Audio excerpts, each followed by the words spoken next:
Okay, so let's do some exponential models, some exponential story problems. The general form is this. So you might want to pause it and write that down and know what these mean. A naught is O or 0 is standing for the time amount at time 0. That's your initial amount. A is the amount that's on hand at time t. So A and this t go hand in hand.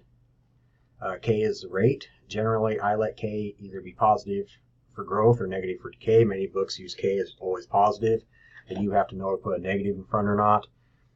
You know, it depends what you're doing. Understanding what happens is the most important thing to me. So again, if you end up with a negative here, it's decay. If it's all positive, it's going to be growth. So here's an example, and same example I given in a face-to-face class. Here in 1990, the population of the city is 45,000. 2015 population is 126,000. We're going to assume exponential growth because if it's linear, we're going to have a different model. And first thing I have written here is A, find the growth constant K, and rewrite the equation. You're going to do this for every type of exponential problem. I'm laying it out for you, but this is what you always want to do first. And here's two other parts, but we'll get to them. So when I go back to my problem, part A, I write down the general formula, and I have to think about a couple things. First, I know the initial amount is 45,000 because that's what I'm starting with. And instead of using time of 1990, that's cumbersome. We're going to say that's the time at time 0 or t equals 0. Again, that's why we have the naught. That stands for time 0. So I have that part of my formula figured out. Next thing I have to do is try and get k. Well, the rest of this information is going to help me do that. Now, if time 0 is 1990, 2015 would be time 25. So when t is equal to 25, when I have 25 up here, I know that A has to be 126,000 because after 25 years, my population has grown from 45,000 to 126,000. And I'm going to let you work through that. Right now, you should be able to do that. Dividing by 45,000, taking ln of both sides. Okay, you should get k. I have equals should be approximate 0.04118. I always go 5 decimal places when I'm finding that rate. And the next important thing is to rewrite your formula. I have my A naught and I have my K. Those two things are not going to change in this problem. So now, if I look at the next part, in the year 2020, the estimate for the population will be, well, again, you got to convert 2020 into T. That'd be 30 years.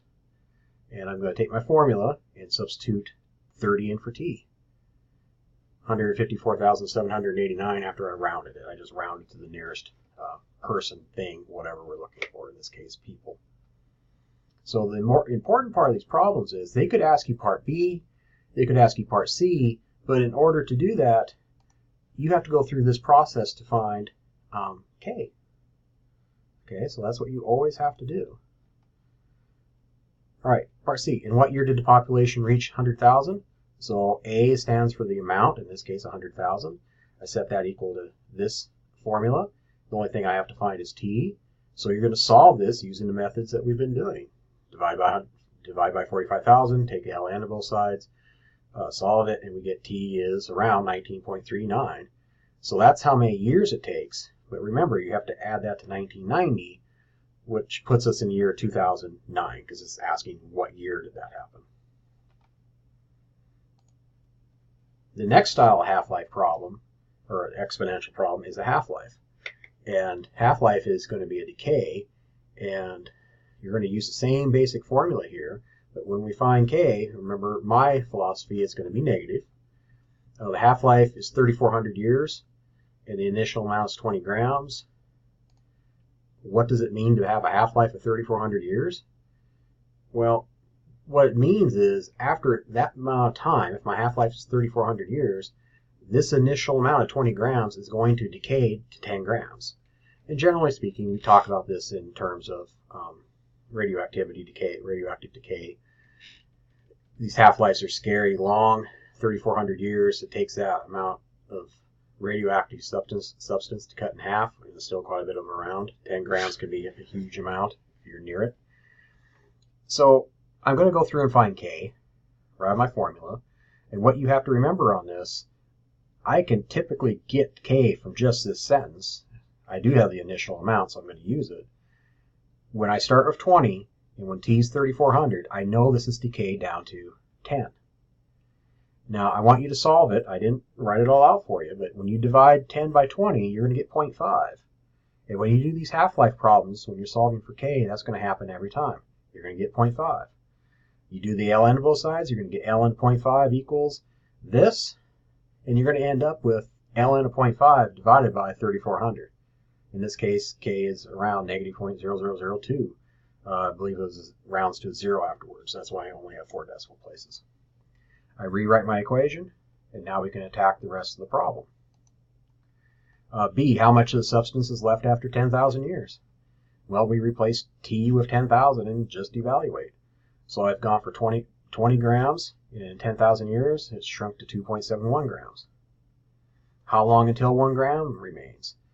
So I want to know the time it takes for A to be 1. Put 1 for A. I solve for T. Almost 15,000 years. So I know you can pause these. You can go back, work them a little bit. I didn't write them all out. If you have to ask me a question, ask. I have a couple practice ones for you. And I gave you the Ks, and I gave you what the answers are. So try working them yourself. Remember, the first thing you always do in either style problem is go back and find, in this case, your formula right there by finding K and put in your A naught. You're going to do that almost every time on exponential problems.